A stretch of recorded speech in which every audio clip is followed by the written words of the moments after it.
On April 8, 2026, California police stopped two suspicious trucks speeding away from a remote road. When they searched the trucks, they didn't find drugs or weapons. They found boxes full of Legos, or maybe I should say stolen Legos. But this wasn't the first time. Over the past decade, there have been multiple Lego thefts, with thieves constantly finding new ways to steal them. The situation has become so serious that some Lego store owners have started keeping weapons for security. It seems absurd that people are risking their life for a plastic toy, but once you understand the value, it starts to make sense. The trucks seized by California police were carrying over $1 million worth of Lego sets. And today, some Lego sets cost more than an iPhone. So the real question is, why is it so expensive?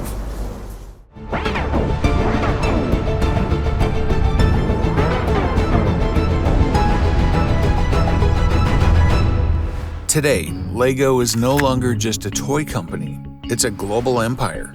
With a presence in more than 130 countries, Lego has built an ecosystem that stretches far beyond toy shelves. With over 30,000 employees, thousands of stores, and collaborations with some of the biggest brands in the world, it has transformed into the largest toy manufacturer on the planet. Every single year, Lego produces tens of billions of plastic bricks, so many that, statistically, there are more Lego pieces on Earth than there are people. But this billion-dollar empire didn't start with plastic at all. It started with simple wooden toys. Ole Kirk Christensen was a Danish carpenter. In his early years, he built houses and furniture. But in 1924, a devastating fire destroyed his workshop. He was already struggling to survive, and then the Great Depression arrived, making things even worse. Work dried up, customers disappeared, and his livelihood nearly collapsed. With very limited resources, he began crafting miniature wooden toys, often accepting food from local farmers instead of money just to get by. It wasn't a business strategy, it was survival. But slowly, something unexpected happened. His small, handmade toys began gaining popularity in the town. In 1934, Christensen decided it was time to give his growing venture a name. He held a competition among his staff, offering a bottle of homemade wine as the prize. Although he considered the name Legio, meaning a legion of toys, he ultimately chose Lego, derived from the Danish phrase "leg godt," meaning play well. Coincidentally, the company later discovered that Lego also loosely translates to I put together or I assemble in Latin, a perfect fit for what the brand would become. By this time, every toy was still made of wood, but after World War II, a new material began to change everything: plastic. In 1947, Lego purchased its first plastic injection molding machine. Along with it came a set of sample pieces, including small, stackable building blocks. These were originally designed by British toy maker Hilary Page, the founder of Kittycraft, who held the rights of the studded brick design in the UK. Christensen was fascinated by these blocks. He made a few subtle but crucial improvements, straightening the round corners, flattening the studs on top, and adjusting their size for better fit and stability. Then, in 1949, he and his family released their own version of the automatic binding bricks. He designed them to be durable, well thought out, and affordable, not luxury items, but toys that any child could enjoy. And since Page's patent only applied in the UK, Lego's version did not violate any Danish laws. And finally, Lego was on the path to becoming something far bigger than anyone could have imagined.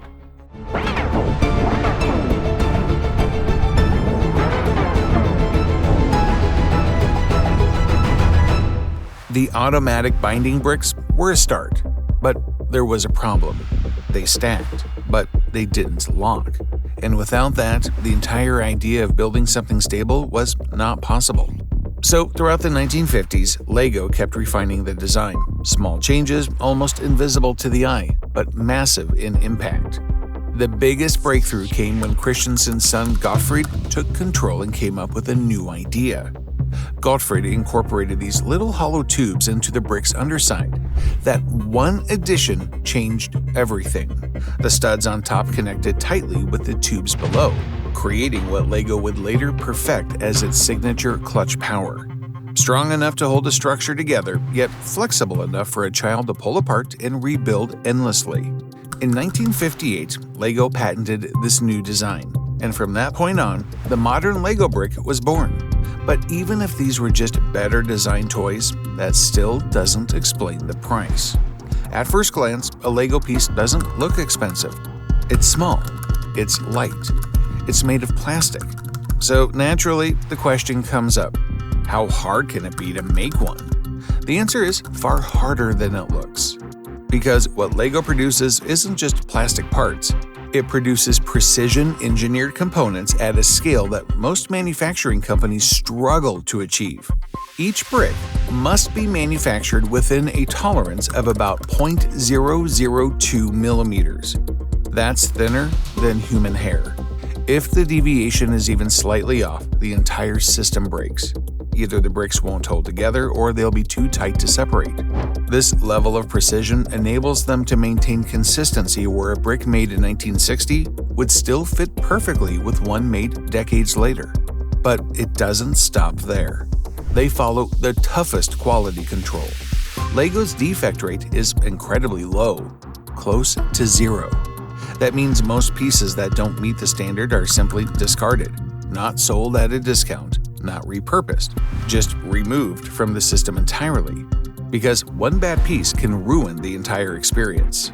Now, compare that to something like an Apple product. An iPhone is undeniably complex, but it's also designed around upgrade cycles. Every few years, it gets replaced. The older models fade out and the ecosystem moves forward. LEGO works in the opposite direction.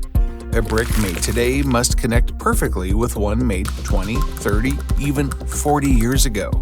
That kind of backward compatibility isn't just a feature, it's a manufacturing challenge that requires constant precision, constant reinvestment, and constant control. And that's the hidden cost. You're not paying for plastic, you're paying for a system that never breaks. But LEGO has been doing that from day one. So why has the cost changed so dramatically?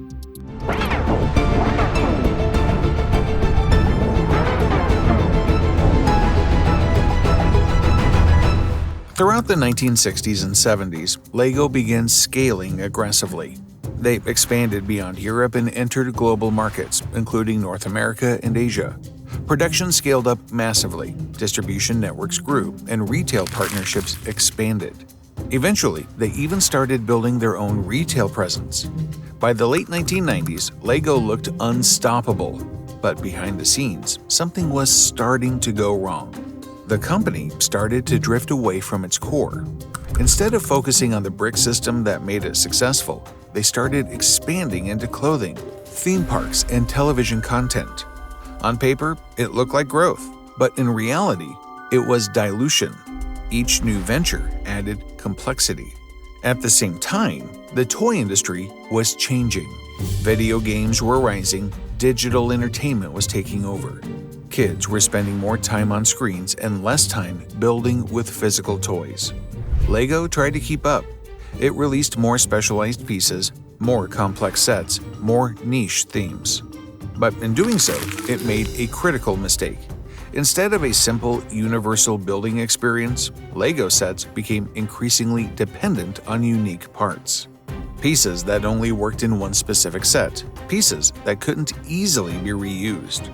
The very idea that made LEGO powerful was getting compromised, and the numbers began to reflect it. By the early 2000s, the LEGO Group was losing money fast. Costs were rising, sales were slowing, warehouses were filling up with unsold inventory. The company was producing more but earning less. At one point, LEGO was reportedly losing millions of dollars every single day. For the first time in its history, the company was facing a real possibility of collapse.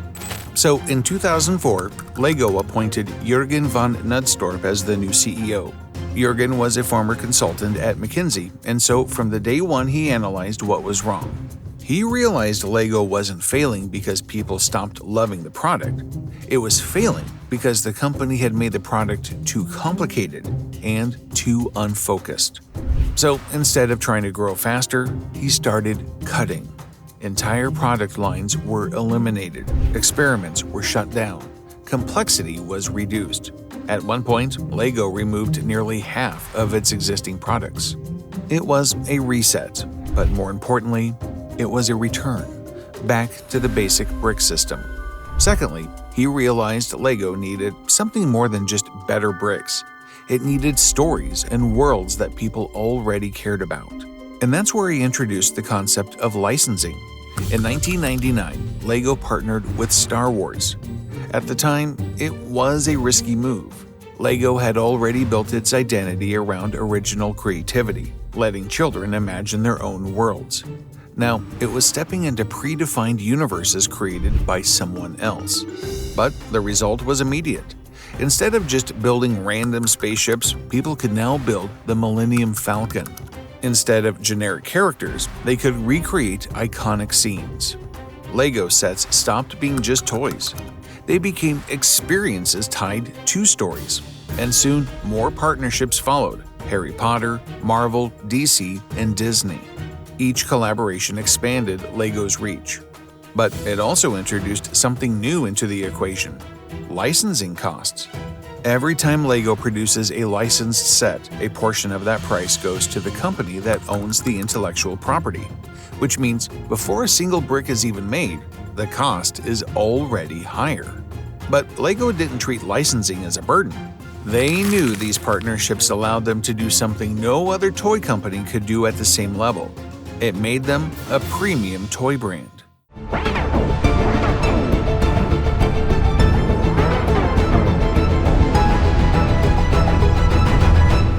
At first glance, it looks like LEGO sets are overpriced.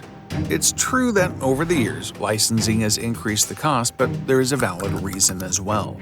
In reality, LEGO sets which are overpriced are not just pieces of plastic bricks. There's something beyond that.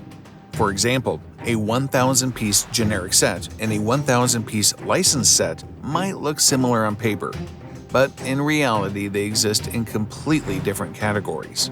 One is a construction toy, the other is collectible, and collectibles follow a very different pricing logic. They aren't priced based on cost alone. They're priced based on demand, identity, and meaning. Once a set is retired, it's no longer just a product, it becomes rare. And rarity, combined with a strong brand, creates perceived value. At this point, LEGO is not selling toys, it is selling culture. They design some limited sets, and since its limited price stops being a limitation and starts becoming part of the appeal.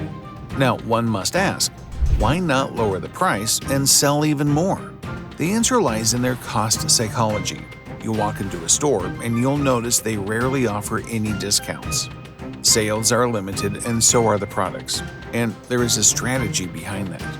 Because once a brand starts discounting heavily, it trains customers to question the original price.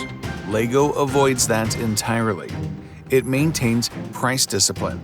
And that discipline does two things. First, it protects the brand's premium image. Second, it keeps demand stable. And that's where psychology takes over. Because today, LEGO isn't just a product anymore.